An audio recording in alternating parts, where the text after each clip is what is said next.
Hi everyone, welcome back to my channel. This is Barbara. You can call me the girl who trades. In today's video, I am just taking you through a quick rundown of how to use TradingView like a pro. For a lot of beginners, you have struggles and difficulties navigating TradingView, and that's why I'm doing this video. So today I'm just going to go straight to the chart, and then I will show you how I set up my TradingView and how you can also set up your TradingView for success. One thing I should point out to you is that I personally don't use indicators on my charts, so I will show you how to put them on, but I am showing you actually how my chart looks and how I will probably set up my chart, but I'll still point out the way you can set it up to suit yourself. All right, so without talking too much, let's go straight into the chart.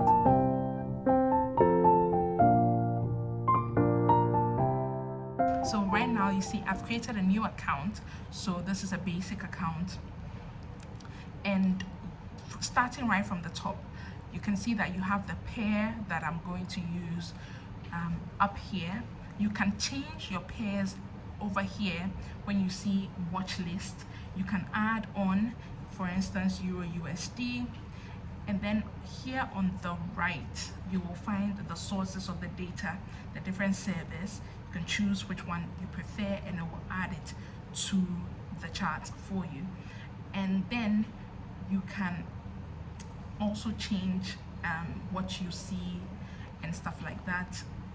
I won't even go into it, but yes, that's where you have your watch list. If you click this watch list button, the watch list disappears, and if you click it, it appears again. You can actually play around with it, you know, change the customize your columns. You can add volume, and it will show you the volume on the markets currently. I personally don't use it, but yeah, you can play around with it and find what will work best for you. So that's it for this area. You have your watch list and the pairs you want to trade. You can find cryptocurrency, stocks, futures, crypto indices. What you need to find, you find them all here. You can add them to your chart. Personally, I predominantly trade currencies, so that's what you see here. So for instance, if you have, and then you can close some of them out if you don't need them. We have Euro USD here, so that is what you see up here on the symbol section. Next to it is the time frames. If you click on it, then you have this drop down of the different currencies, the different time frames available to you. Any one that you star, if you click the star, it adds it to your favorite. So for instance, you can add 15-minute, the 1-minute time frame, the 1-hour time frame, the 4-hour time frame to your favorites, and those ones will be fixed here for you so that you have easy access to them. I think that's very convenient. Now if you click this candles button, it will give you the option of the different types of charts available: Heikin-Ashi, candles, bars, line charts. And again, if you favorite it, then you're going to have those ones permanently placed on your bar here so that you can easily access it. So anytime you click this, it will just quickly switch to the line chart. This will switch to the Heikin-Ashi chart. This will switch you to your normal candlestick chart. Then you come to indicators. If you are if you're somebody who trades with indicators, this is where you'll find them.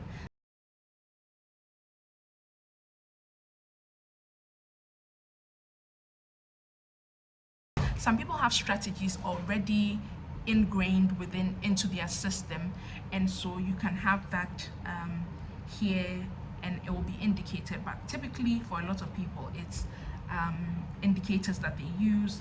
And so if you click on any indicator, I don't use indicators to trade, but let's use this awesome oscillator.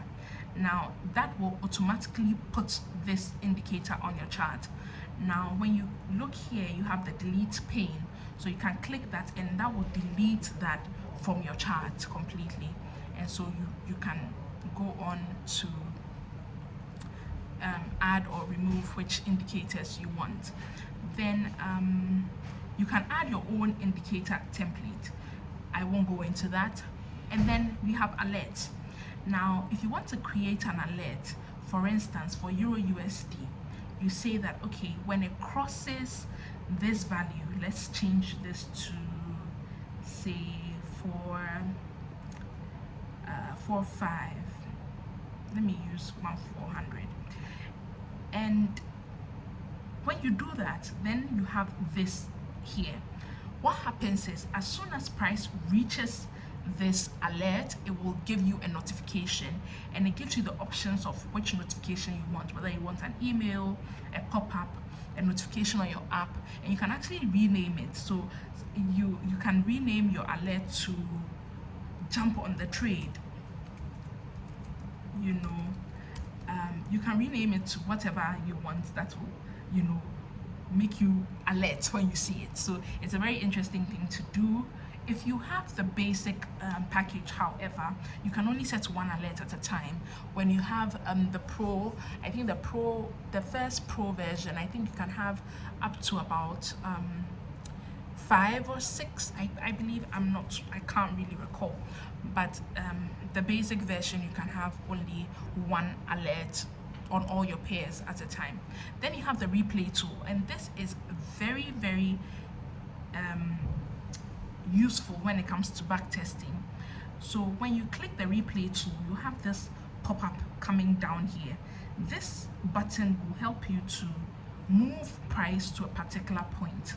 The only problem is that when this pops up, now this is that when you are on the basic, you can only backtest on the daily time frame.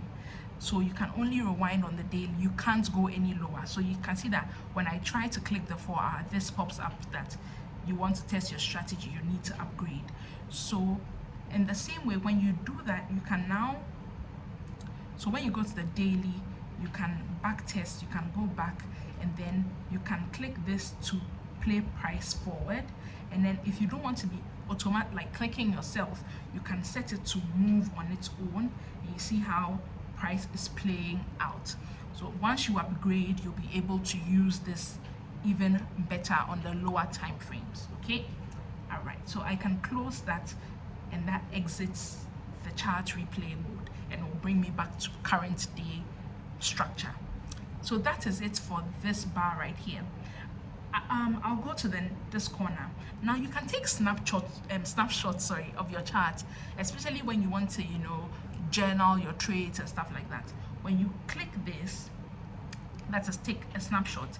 You can save the chart image, you can copy it, you can copy the link to the chart image, and you can open the image of this chart in a new tab. If I click this, you see that just the chart is going to pop up, just the chart like this. And this is what you can save, you can send to another person, you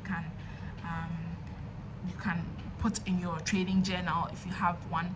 And it's a very useful tool. So that's this button right here. Let's come back down to the chart itself and do some manipulations to the chart. Now, when you come to the chart, right up here, you have the day, the pair you're trading, the server, the time frame, trading view. You can hide anything you see with this eye. If you click it, it hides everything. So if you unclick and if you click it again, it will show everything. Now you see volume here. So this is this bar, what shows you the volume of the trading market. Once you click it, the cancel button, it removes it, and you have a cleaner chart. Personally, I don't like the grid lines on my chart. If you right click on the chart, you will have settings, and the settings will take you to this interface where you can change the color of your candles, the colors of your wicks. So all the greens represent bullish candles, all the reds represent bearish candles. I like my bulls to be white and my bears to be black. Personal choice. So for the candle bodies, for all my bearish candles, you see, and as soon as I change it, you see it reflected on the chart properly. The borders I also want to be, I want my borders to be black, and then I want my wicks to stay, I want my wicks to be black as well. Then for my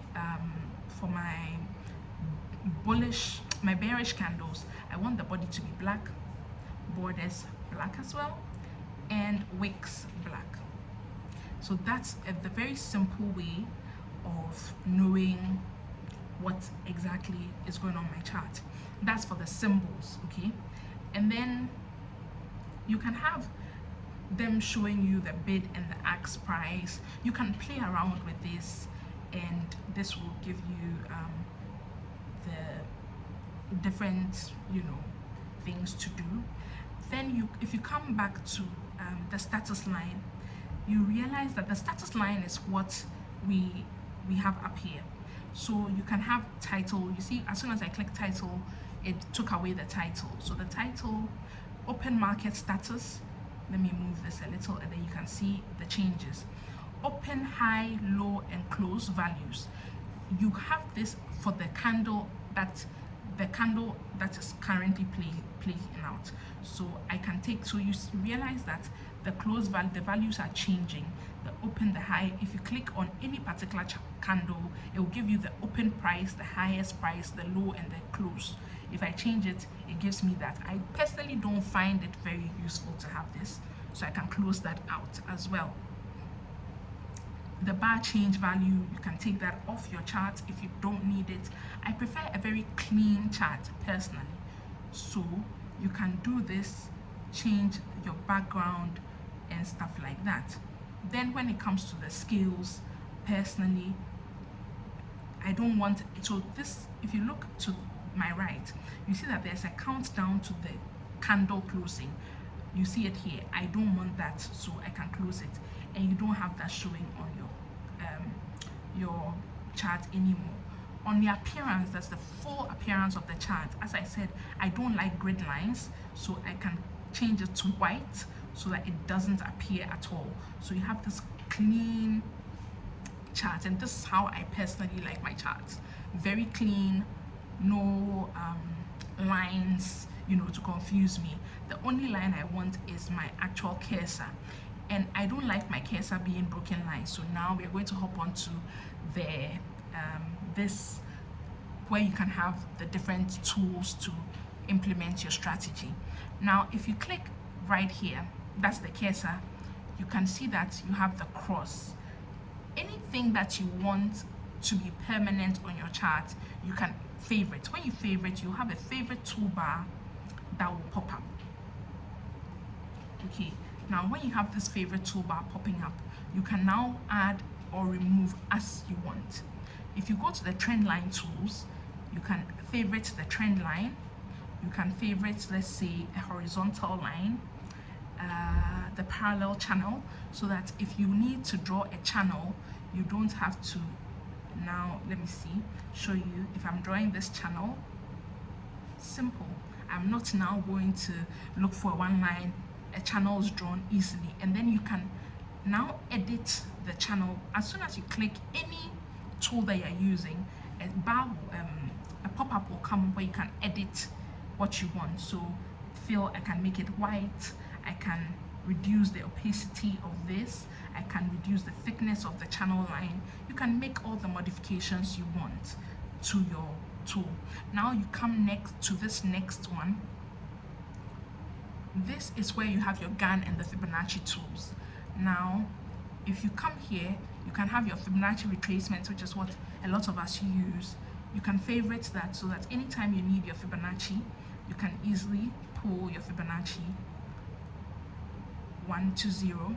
And again, if you click this pop-up comes, and you can change the settings for your Fibonacci. Personally, I do 0 to 1, and I don't like them being too multicolored, so you can change your colors, all your colors, to, you know, gray tones and stuff like that, whatever pleases you. Okay, so that's the same thing. And you can, as a favorite, so you see how we are building on the favorite tool. If you come here, you can have the brush highlighter rectangle. I use the rectangle a lot. I use the path a lot when I'm trying to map out market structure. So for instance, if I'm drawing with the path tool, you see what we are doing: equal high, higher low, lower low. We had a lower high, lower low, lower high, lower low. So this makes it easy for me to map out market structure and to know whether we are in an uptrend or a downtrend, stuff like that. So I've also favorited the path tool. Then we come to text. annotation notes. You can put text on your chart, call outs and stuff like that. If you want to put some notes here so that you remember, you double click and then remember to buy. You can put anything you want in your annotated notes. Okay, so and then when you're looking at your charts, it's easier to remember the things you have to do. Now here you have long and short position. I would want to favorite that.